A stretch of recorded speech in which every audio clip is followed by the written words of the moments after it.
come we don't have a floor manager? Well, you, The floor manages itself pretty well. either that or I was going to say they're down on the job.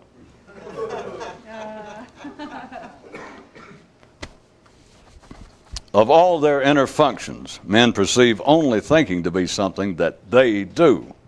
They'll say, I thought about it.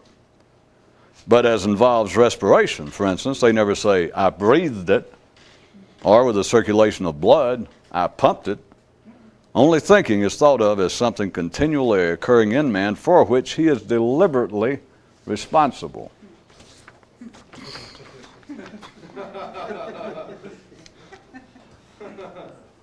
Life is arranged in the mental realm so that if you figure out what 2 and 2 equals, you get to go on and calculate the sum of 4 plus 4. And once you get that down, you're allowed to move forward and deal with questions involving 8s and so on.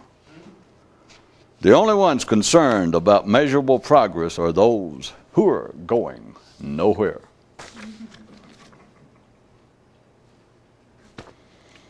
The size of a lion's stomach is the size of his universe. The size of a man's head, his. When he finally reached home, one man thought, what a long way to go to have gone so shortly. It is those not yet comfortable with their civilized state who look upon the crude customs of primitive people with envy.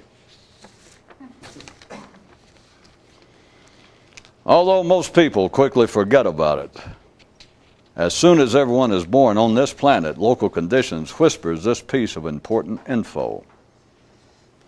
You've got a mouth, and you can talk about anything you want to. What I mean is that you've probably forgotten you were told that, not that you've forgotten to do it. A viewer writes, I think you pick on talk far too much.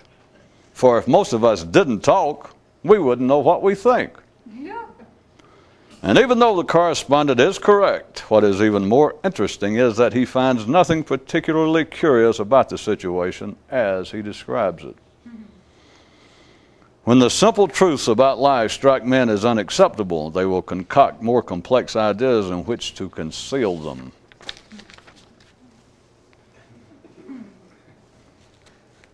What's with all the gestures tonight?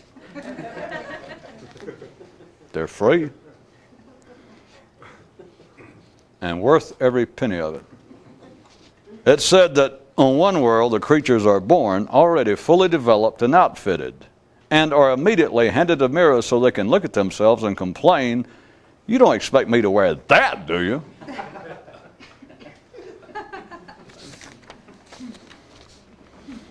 Take it any way you want to.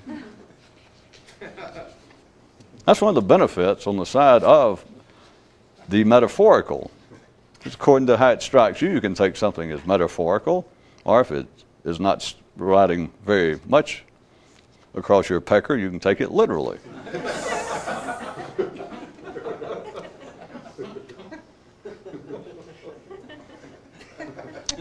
The call's yours. There is at least one thing that you can definitely say about the state of superior awareness, enlightenment, etc., wherein you are conscious without comment, and that is, you are either in the state or you're not. It's nice that some things in life appear to be as simple as they actually are, isn't it? Other than its survival-enhancing technologies, all of civilization consists of meaningless rituals, and it is therefore a fool's sport to deal in criticizing it. The latest diagnosis, validity guaranteed only through July of this year. If it's in your head and it's not a tumor, it's probably your mind.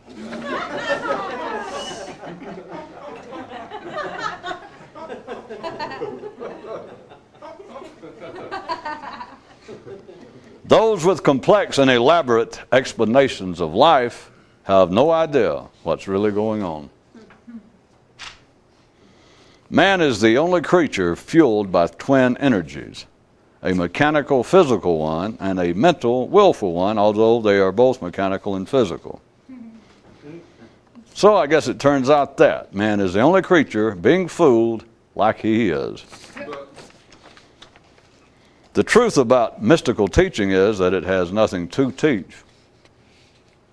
Moses so said to a group of interested listeners, "Even though I cannot take you to the promised land, it is certainly my wish that you finally visit there so that you then know what all of this fuss is about." A man had a garden, but it wasn't his garden until he made it so. One man came face to face with this: if thinking is something I purposefully do, like deciding to go wash my car, then before each thought I have, there must be some plan on my part to have such a thought, which there is not. Astounding, what? And the collective mind of man made note. This is the kind of idea about which we care not to think. Indeed, about which we cannot think. End quote. Perhaps a minor encouraging hint.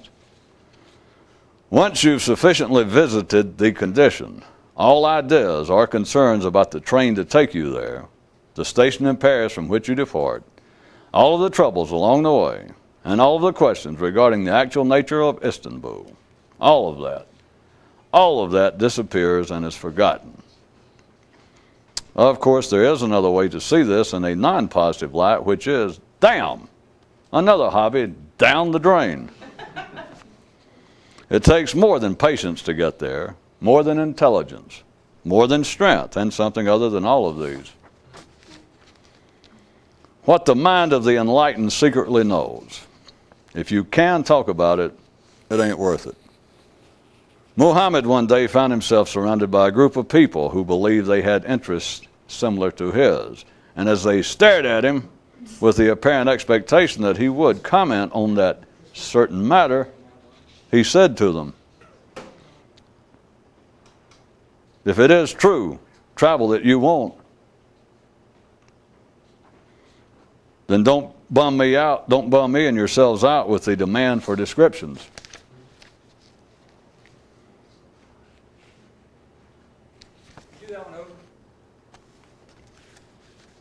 What the hell is the conversation? Lost the camera. Oh. What are you going to do? We're fine. Cable back in. What the mind of the enlightened secretly knows. If you can talk about it, it ain't worth it. Muhammad one day found himself surrounded by a group of people who believed they had interests similar to his, and as they stared at him with the apparent expectation that he would comment on that certain matter, he said to them, "If it is true travel that you want, then don't bum me and yourselves out with the demand for descriptions." Ignorance exists in but one area: thinking.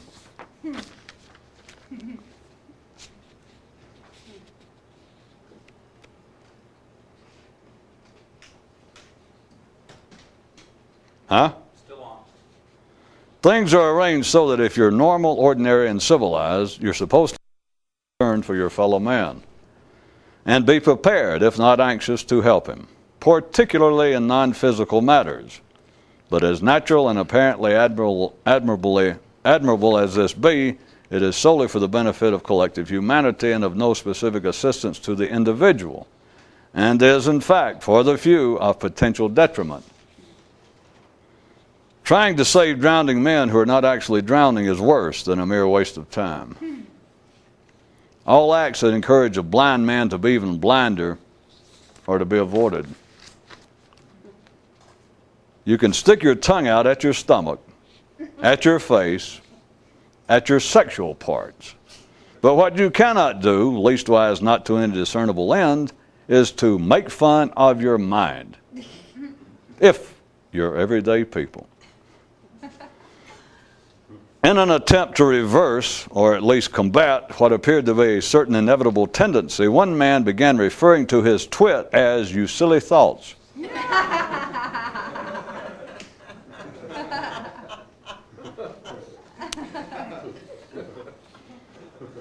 Buddha once said to a group of interested people, "Although I cannot take you to enlightenment, I can slap the continuing shit out of your shadows." Things you can watch for. A dumb man always objects. There is only one thing that will make a man beat up on himself: thinking. To be fascinated and or critical of the world of human activities is to be captivated by the same song sung over and over again with continual minor variations. It is no wonder that the city is such an endlessly frantic and noisy place. It must be to survive. Ergo, if you can see it, consciousness of the situation is never in fashion. Where creatures are not disturbed, they seek no explanations. Once he finally realized that there is no cure for death and none for stupidity, this one guy thought, well, hell, there ain't no cure for anything. Yeah. And his feet thought, where you been?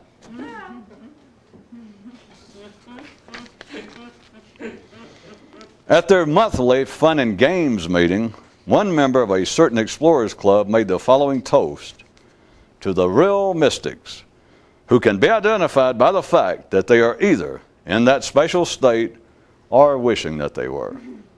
And in fact, sometimes even making effort to be there. End of toast. A fellow noted, everyone likes a story about a wounded warrior. And someone asked, is that because everyone likes to think of themselves as a warrior, or because everyone enjoys the idea of being wounded? Exactly, he replied. And they all went home happy. After a lengthy attempt to describe to his son what he meant by indifference, the lad brushed him away, saying, it doesn't matter, I don't care. And they both savored the sweet smell of private success. There is but one form of subterfuge: thinking. All conditions are conducive to a man's awakening, no better and no worse than any other conditions. For the true inner pilot, it's always a good day for flying. A man had a garden, but it wasn't his garden until he began to grow his own. Alert, alert, caution alert. The mind gives no warning. Just having one should be your warning.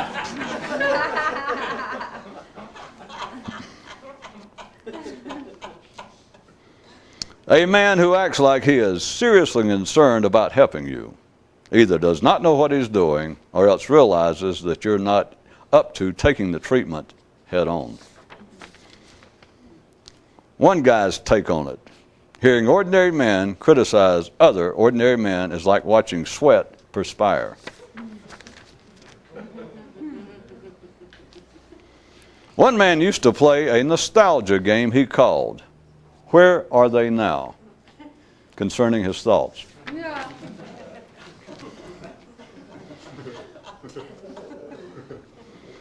Consciousness without comment is like jump ball in the mental game, but one which never falls back to the floor.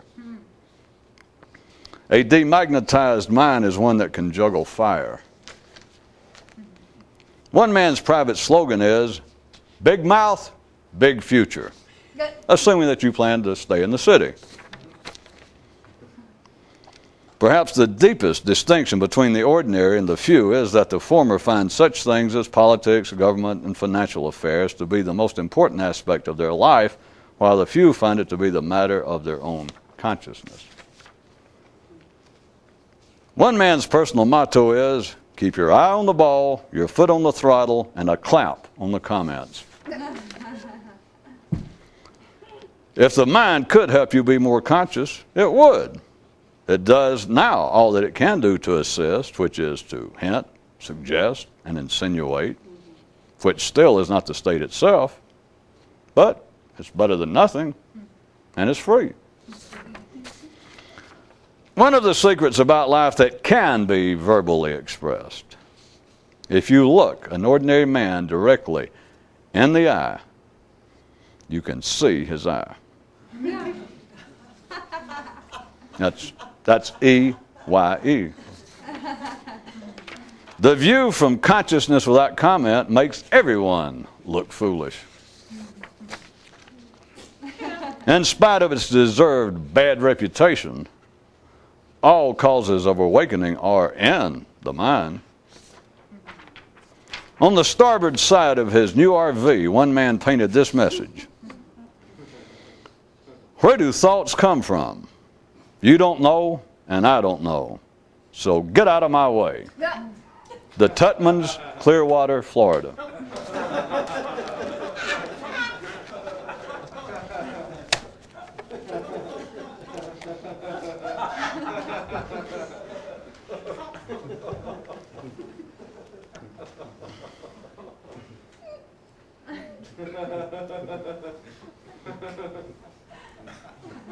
I see they have friends here.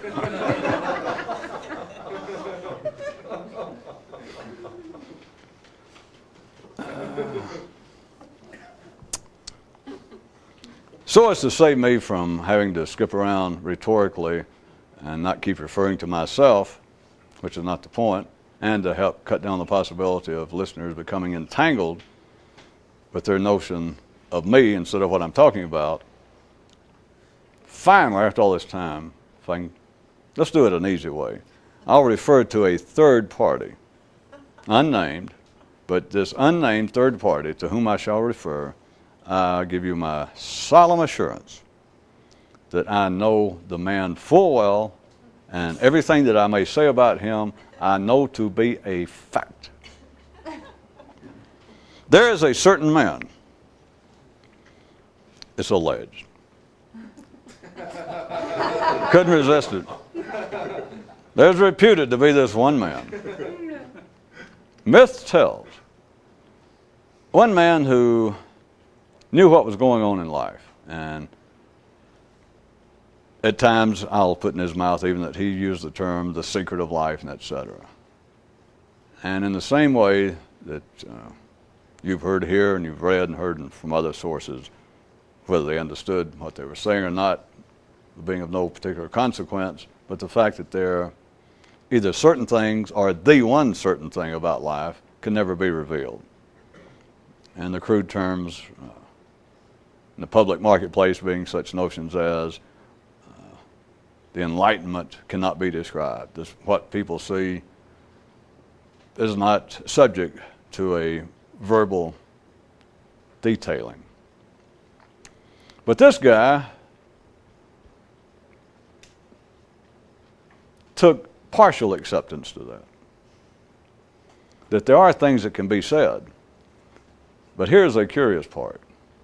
Curious in a very substantial manner, may I suggest to you.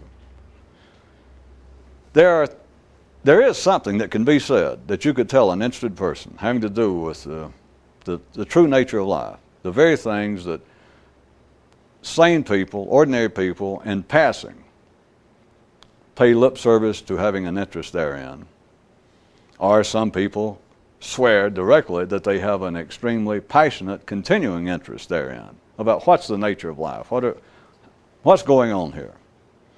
And this man to whom I refer took some exception to the idea that there's not anything that you can actually say once you know what it is. There is something, according to him, that you could say. And he knew people who were as interested as was possible to ascertain another person being interested. And yet he said that there were reasons, or a reason, at least a reason, that kept him from telling them the one thing, at least one thing, that could actually be said. If you want to make the story more interesting. So I sat down with him one day and said, "Why is that?" Makes it sound like we're a little further away, doesn't it? Well, I wanted to, but he never would take the time to talk to me, so I just had to figure it out. I asked him, tried to engage him in conversation about, well, why is this?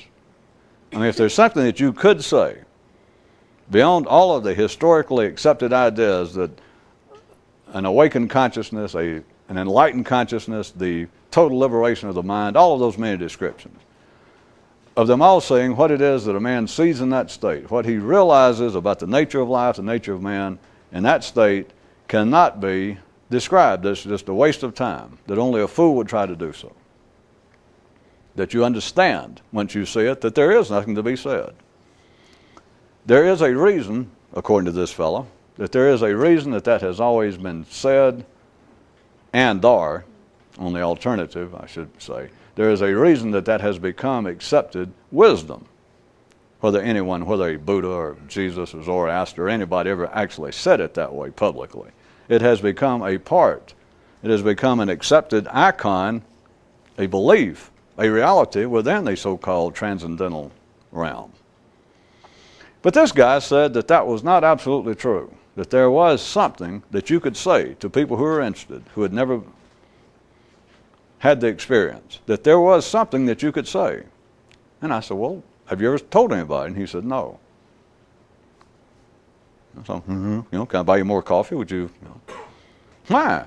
If there's something you could say, there's something that can be said, if you had an audience. And he said, yeah. And you're saying that you knew some people that was as good an audience as you could look for, and you would assume that the man would have some talent and knowing who might have some possibility of hearing it. So we must assume that. And he said, yeah. And I said, well, why wouldn't you say it?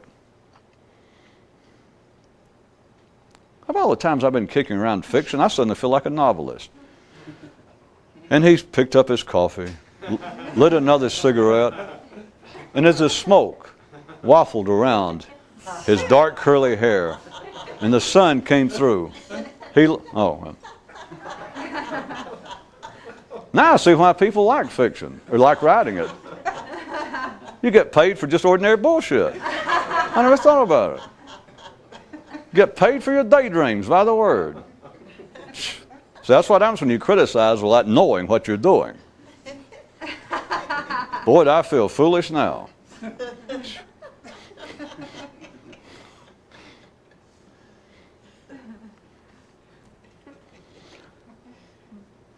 I asked him why. Here we got two possibilities. He either told me why, and now I don't want to tell you, or else he told me why, or there are three possibilities, and I don't know how to tell you, or, well, no, actually four. Or he didn't tell me, and I figured out, well, that's silly. Or else he told me, and when he told me, I realized why he never told anybody. So there you are. We got three possibilities. You want to take a vote as to which one you want me to work with. There is a purpose to this, as I assume all of you know, an individual purpose.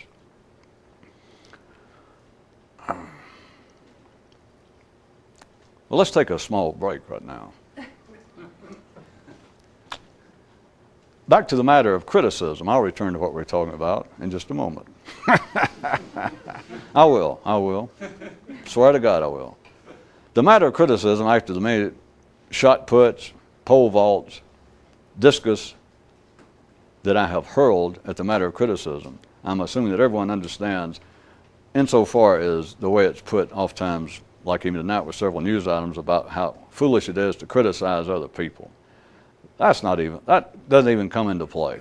There's everything else in the life of someone who has some idea what this is about. The conditions going on out in the world, not just whether you got wounded, not just whether you've got leukemia and are dying, not just whether it rained a day, even worse than leukemia, and messed up your new hairdo. Or whether it's your feeling of criticism that the whole world's crazy, that everybody's insane. That is just irrelevant. That does not even bear upon what this is about. The criticism has to do with the thinking inside of a person's head. Assuming if you do ascertain, that was important tonight, I'm glad I brought that news item and I found it. You should ascertain, if it's up in here and you know for a fact it's not a tumor, then it's your thinking. So anyway, but you should, as always, health first. Anyway, you should be sure before you mistaken a tumor for your thinking, see a doctor. Either that, those of you who are good, it's always down to this. If you can't tell the difference between a tumor and thinking, seeing a doctor is not going to help. Or if you don't know the difference between thinking and a tumor, you might as well have a tumor. It doesn't matter either way you go. And so once you begin to see it, that's why conditions are spelled irrelevant with two I's, not just one. It's I, R, etc. It's super irrelevant. That's why I spell it with two. Or this other guy does. He taught me that. The thing about criticism is anything you think, what goes through a man's mind is normally referred to as his thinking. All you got to do is notice yourself. I would suggest to you that in the high 90 percentile, high 90 percentage, all thought is in some form critical. I'm not going to debate and argue this much. You either see it or you don't.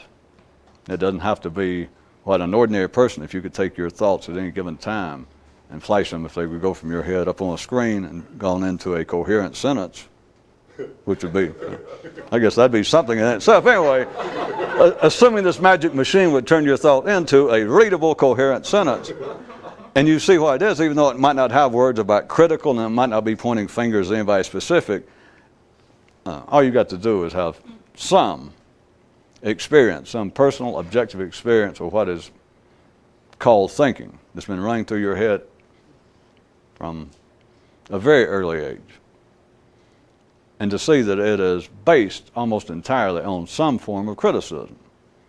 That is simply the nature of how the mind is constructed. That is the nature, in a wider sense and collective sense, of what is, I just generally refer to as civilization, life in the city. That is the same thing upon which it is built. When you have something that has a non-physical, a non-biological survival basis, in other words, something that is, in the ultimate analysis, irrelevant, it's not absolutely necessary. Once you're dealing with that, then all, quote, progress in such an area is in some form illusion expanded. Mm-hmm. And so it has to be criticism. In other words, if we just pick out arbitrarily that the area of philosophy, serious human reflection, let's just say it started with the Greeks. You understand that life would have died intellectually did not the Romans come along, for instance, we're just making it crude, and looked at what the Greeks did and said, well, not bad for a bunch of olive growers, but here's the way it should go. And then next, here come our great Germanic forefathers to carry it on even higher. They looked at what the Romans and everybody else had done and went,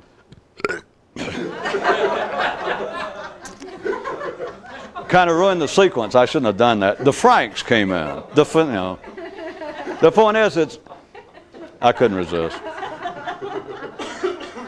Couldn't resist.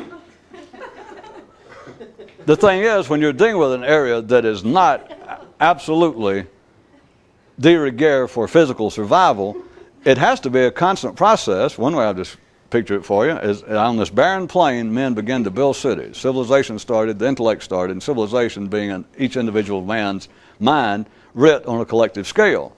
And the only way it grows is the city is completely, the city and cities are continually being destroyed, razed, and I say destroyed, they're at least attacked. They at least are assaulted to the point, and sometimes they apparently are destroyed, but they're continually rebuilt. That's the way it has to be. If something is biologically of a necessity, like eating, no one has yet improved upon eating. And humanity has had as long to work on that as they have philosophy, fiction. No one has improved on screwing. The sexual act has never been improved upon. Sleeping. No one has found any way to improve upon sleeping. It's just, so there you are.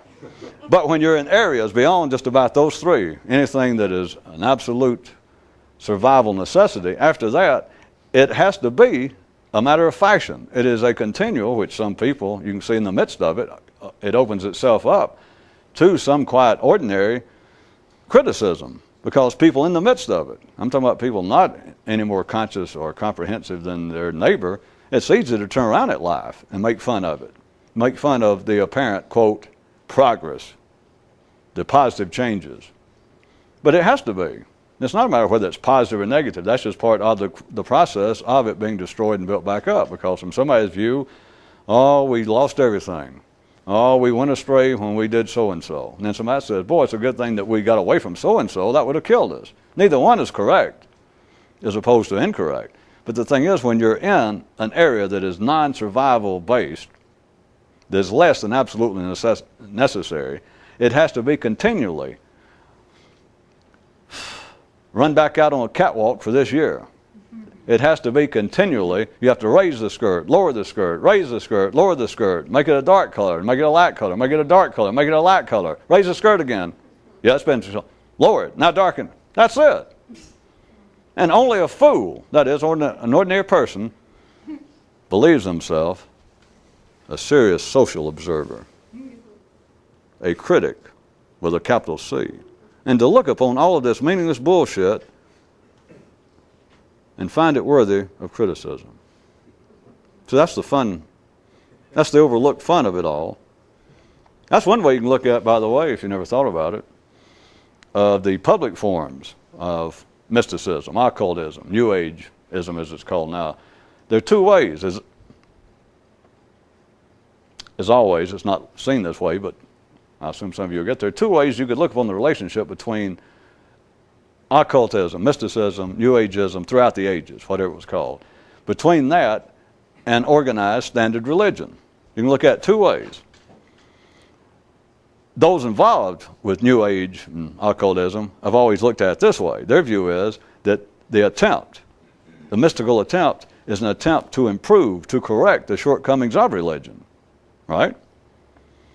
But another view is, in other words, it's superior. It's superior in its attempt that it is here to correct the flaws, to fill in the missing blanks of religion. So on that basis, you don't go any further, just even theoretically. You can go, well, that's right. And that, from that view, then mysticism, just in its commonly conceived of definition, is superior. No offense anywhere, but it is superior to religion because it is here attempting to improve upon it, to correct it. Okay. There is, however, another way you could look at it. That it's stupider than religion to try and reform something that's stupid to start with. I thought everybody'd love that. I could use other examples, but it's a great one. It just popped up tonight. You don't get it? That you can, in either way, this is no sarcasm for those of you just tuning in. It's not cynicism. It's not sophomoric Mad Magazine time.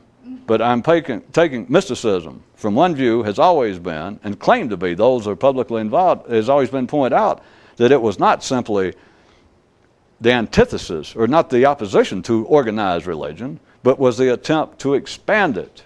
It was the attempt to either correct its flaws or to fill in its missing parts. That it was actually good that it was here to try and pull religion up and straighten it out.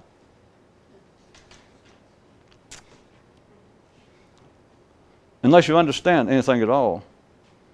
And then there's a view that's even worse than opposite. It's funny, which makes it better than opposite. And that is to take something, when I said religion's stupid, or you understand I didn't mean stupid, but you're taking something that cannot fulfill its own self-declared aim, like everything else in civilization. It cannot. It never will. So you've got this thing, religion, that takes itself very seriously, as it should. It's almost synonymous with civilization, truly. But here it is, religion, something that takes itself deadly seriously. And there is no way that it can ever fulfill its aims. It doesn't even come close. It's no worse than sports, art, fiction, but it's no better. Except that it carries almost the banner of civilization single-handedly, or it's the best carrier of it. So there it is, taking itself with extreme solemnity and it cannot do what it purports to do. It can't get any closer than it did the first day. It never gets any closer. So here it is, you have something like everything else in civilization, remember? But here you've got something that does not and cannot and will not work, okay? But then you have something that come along that in a positive, in a good-natured, in a beneficial way, criticizes religion and is going to improve it. It's going to save a drowning man who's not drowning. Or it's going to fix the broken wheels on this wagon that doesn't exist. Back to criticism. It has nothing to do, it's only ordinary people, only religion, as a matter of fact, and certain humanistic senses of morality that's only involved with the idea that you should not criticize your fellow man. You're all aware in Christianity and Judaism, all over the world, religions are replete. It seems to be right at the heart of the way in which they're attempting to direct a man's behavior is you should not criticize your fellow man. He who is without a boombox, let him throw the first rock at a man playing Lawrence Welk on a harmonica. Don't criticize your fellow man. Be big-hearted. You know, God tolerates him. Why can't you? Perhaps you got better taste than God. I don't know. That was off the record. I don't know. It just came to my liver. It just. But all of that is irrelevant. Well, the ordinary people, it seems to be irrelevant because that is the sort of thing that helps hold civilization together. That kind of morality and decency and religion that we're all in favor of. But insofar as it having any specific impact on an individual man, I mean, it sounds so admirable to say, well, you should not criticize your fellow man. Not only will the gods find favor with you, but it will help your fellow man. What good will it do your fellow man, your brother, your sister on this planet who are having their own hard time, God bless them? Why should you come along and kick them while they're stumbling, while they're down? Oh, it will be good. In fact, it will be a lesson that they look up and recognize that you're in the position that you could righteously criticize them. And you start to.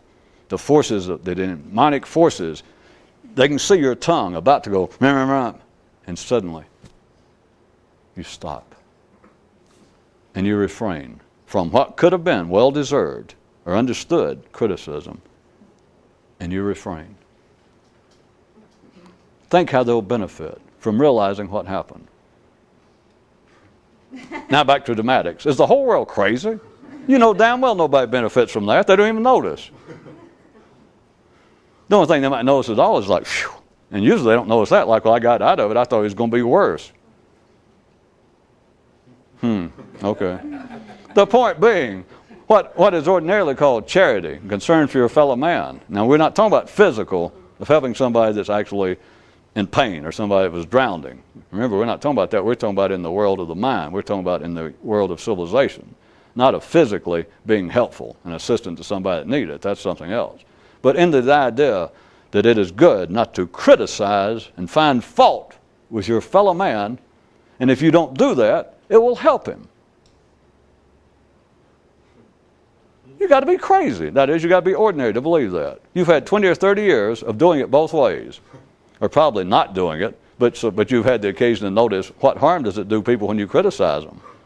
None. Sometimes it could be good for them. At least they get exercise because they're ready to whip your ass. Yeah. The point is, whether you criticize or don't criticize an ordinary man is, how do you spell moot? M-E-A-N-I-N-G-L-E-S-S. The whole point, that, of course, as always, that is the public manifestation, that is the common understanding of the urging not to engage in criticism. It's irrelevant. To them it seems relevant. To them it is relevant. But to a man who's trying to understand anything, it's not that the people are fools. You simply look upon it and see in the individual case.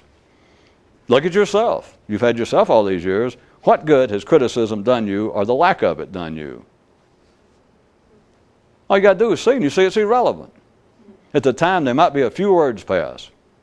There might be something said such as, well, I appreciate you saying that, or you might tell somebody, hey, bug off. And it seemed to have at least that much significance, but just like that, it's gone. The real significance to it all has to do with a man's own thinking. To find out that anything he thinks, let's go ahead and scrap that high 90th percentile. I know this doesn't sound right. Any comment that the mind has compared to consciousness without comment, anything the mind has to say is critical. If you followed that literally, you'd be within your rights for your mind to go, well, I can follow a lot of this, at least metaphorically, but that can't be true. It can't be that everything the mind says is critical. Yeah, it is. And I can tell you better than that. Everything the mind says is bullshit. Compared to consciousness without comment. That once you've had the experience, then once you've sufficiently had it, you see it for yourself. There's nothing else to say. And that doesn't mean that you'll never have another comment. It doesn't matter that you'll find yourself back in Paris, back in the same old state, back next to Buddha, and both of you looking at each other like, God damn, here we are again.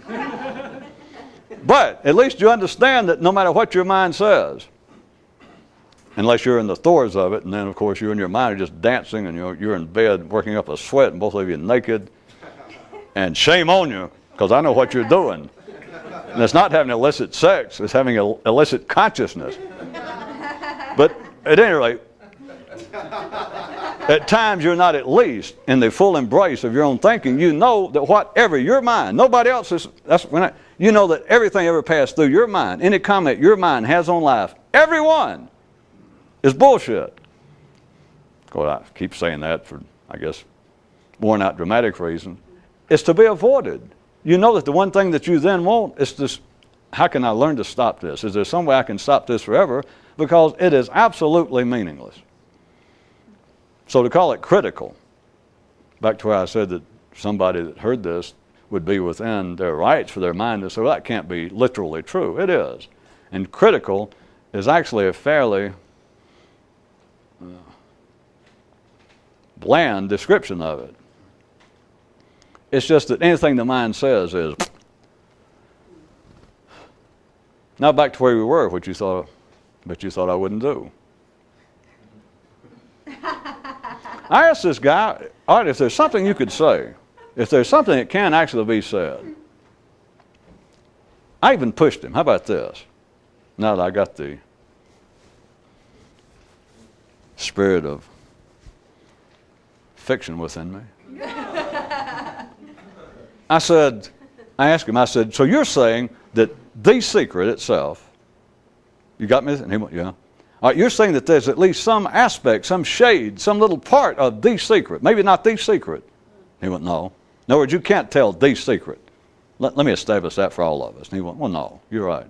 And that's always been true. And I said, but you're telling me now that there is one aspect, which I'm not sure is a good description, and he looked kind of, but there's a way, there's something about the secret, especially when you, intense gestures and sincerity in the voice. There's some aspect of the secret, he said, yes, that you could say. He went, Yet, I continued, you're telling me that you have never told anyone. He went, And I said, well, can you give me any idea why? He went,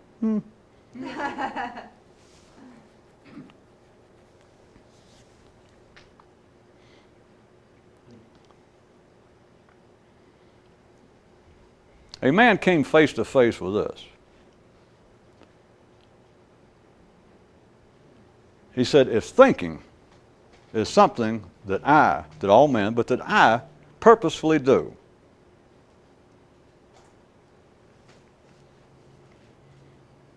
such as not thinking, the example, the comparison he made was, such as I decide I will walk across the room to my desk and pick up that pencil. I decide I'll do that. And if I decide it, I can get up, walk over there, and do it. So that would be a purposeful act.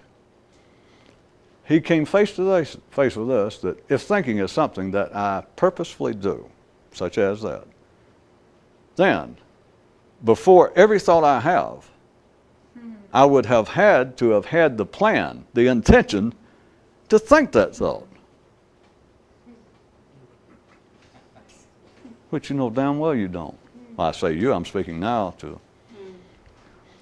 This is, if I may, or if I need point out, is probably, or it could be, a very irritating expansion on the other one of what are you going to say next? Which you may have thought that about covered it, but no. I mean, most people's minds already rejected that, and always hope I'll never bring it up, or, well, I know some of you dance with a few minutes and it can be fun, but it's one of those things kind of like drinking some drugs. You take a little of them, and you think, how great. And sometimes it is great. And then you go back to it, and you think, what a supreme bummer. God, if I ever see another bottle of booze, or I ever see any more Coke, yeah, I'll gag.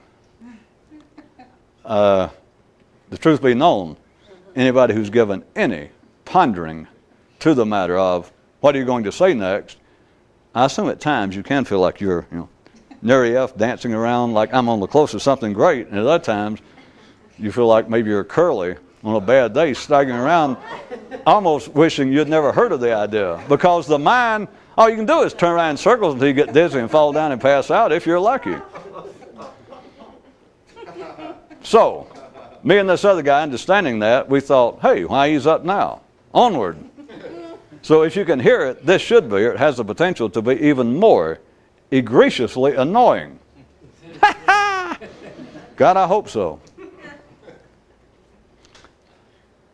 So don't take it as just being the same now. Consider it. The man said, if thinking, you're thinking all the time. There's what people call thinking.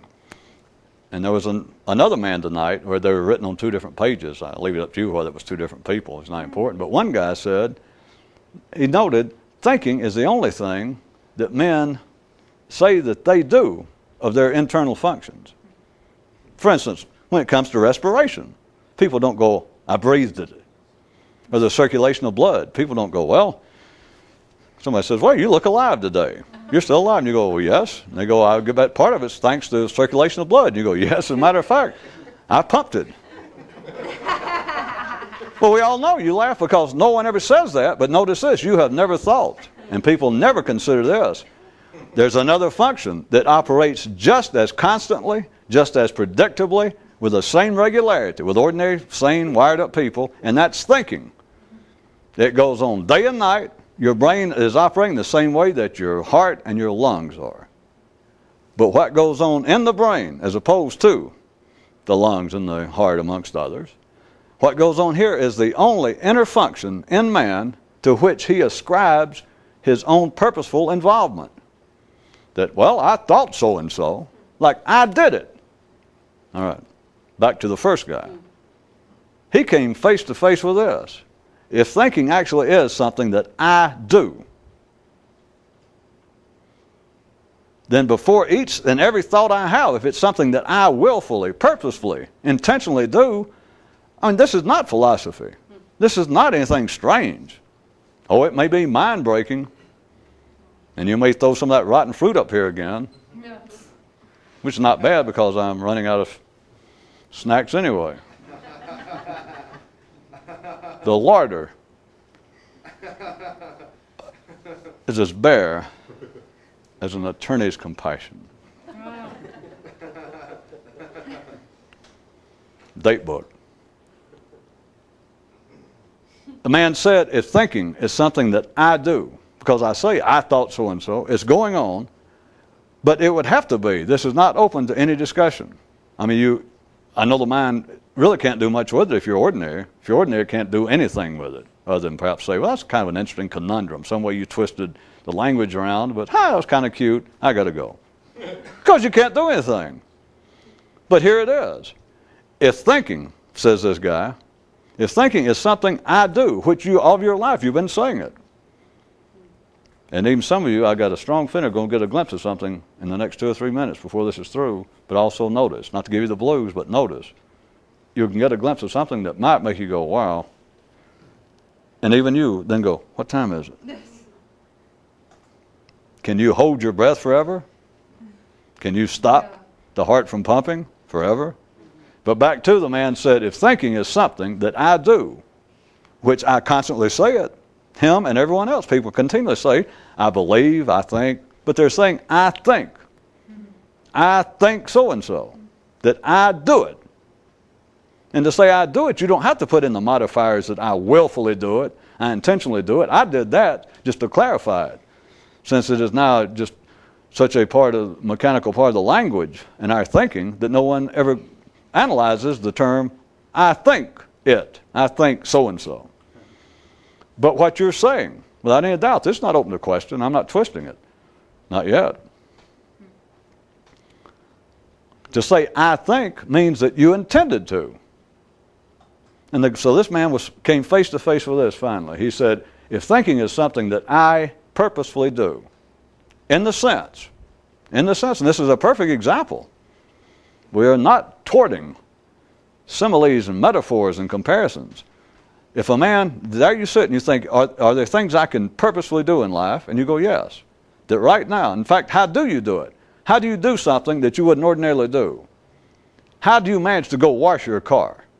How do you manage to get up and go answer the phone? How do you manage to get up and go, I've got to vacuum this floor. I got to clean this house. It's horrible. It's gone too. How do you do that when you don't need to do it for survival?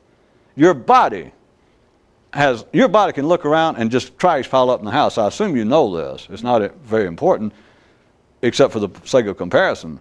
From the frontal lobes down, from the midbrain down, below the neural level, your mind would never get up and clean the house. I mean, your body sure as hell would never go wash your car. If the body could in some way be as conscious as the mind and be verbal, you must know this. That's why you must make yourself. Or let's go to the gym. Let's go for a run. And your body goes, yeah. If it were not for your mind, I assume all of you know this, do you think you would have ever done 1 second's worth of exercise in your life? If you do, God, are you dumb?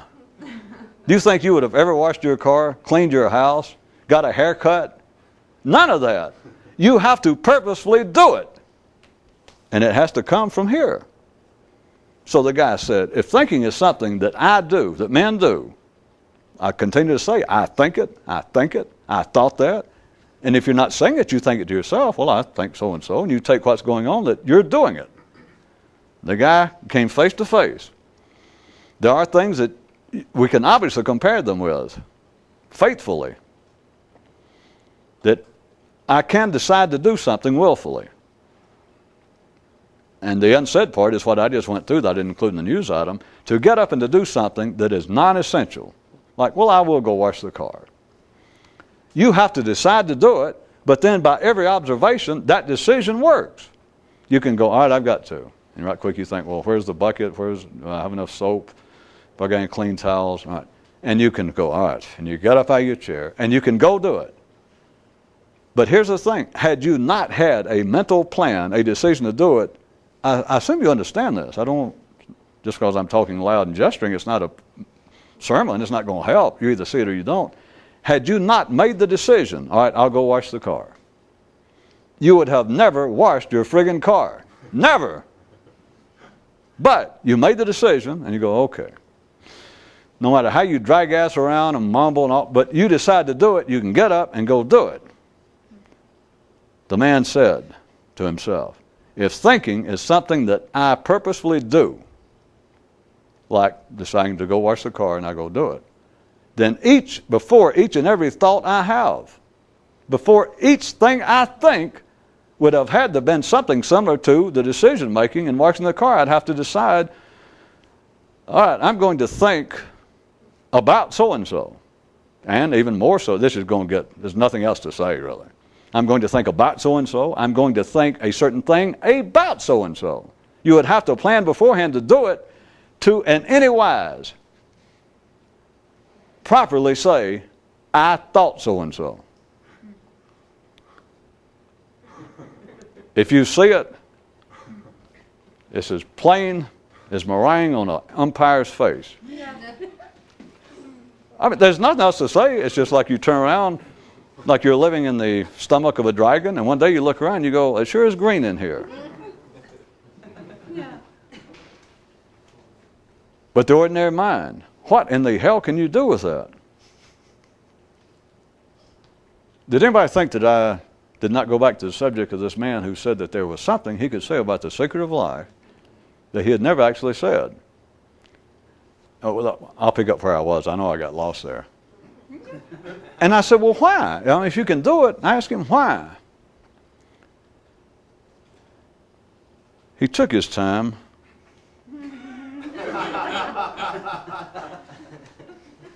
He looked out into the increasingly dark of the evening, he looked about the small coffee shop, and he stroked his beard in a somewhat thoughtful manner and said to me,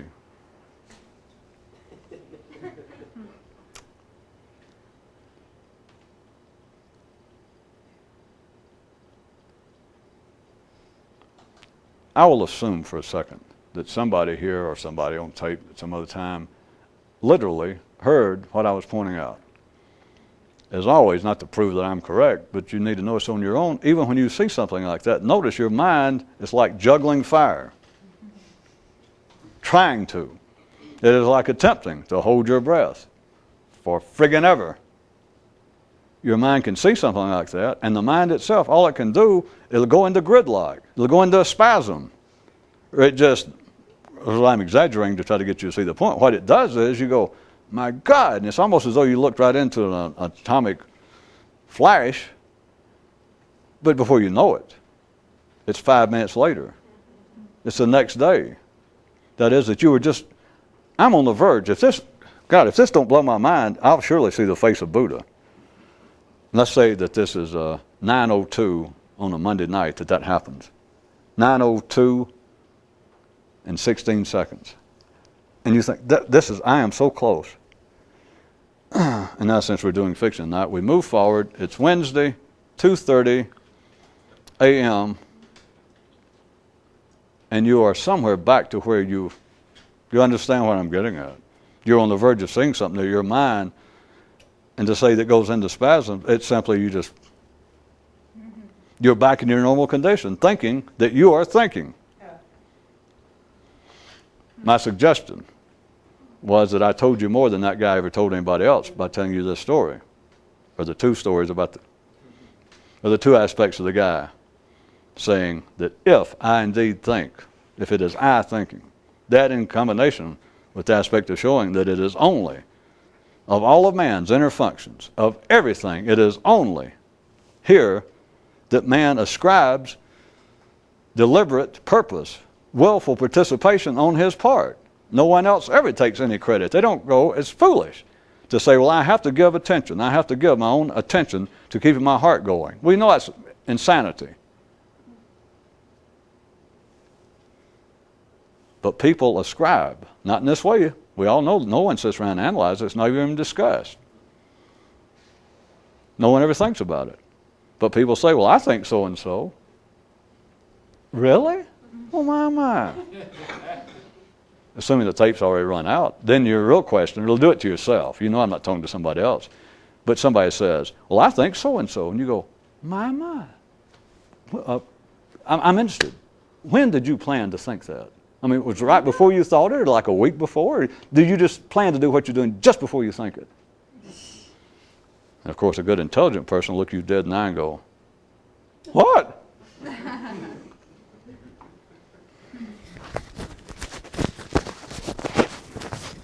Huh?